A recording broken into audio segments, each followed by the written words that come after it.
Oke, bagian 6, tugas 2 bahasa Inggris.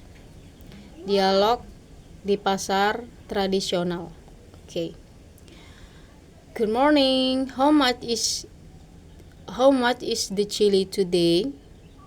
Good morning. It's 30,000 rupiahs. Very fresh. Just arrived this morning.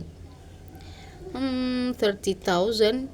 That's quite expensive. Can you make it 25,000 rupiahs? I'm sorry, the price from the supplier has gone up. I can't sell it for that low. But I'm buying 2 kilograms. Come on, give me a better price. Okay, for 2 kilograms, I can get it to you for 28,000 per kilograms. Still too high. I always buy from you, right? That's true. Alright, since you're a loyal customer. 26,000 per kilograms final price. Alright, then 2 kilogram please. Thank you. Anything else you need?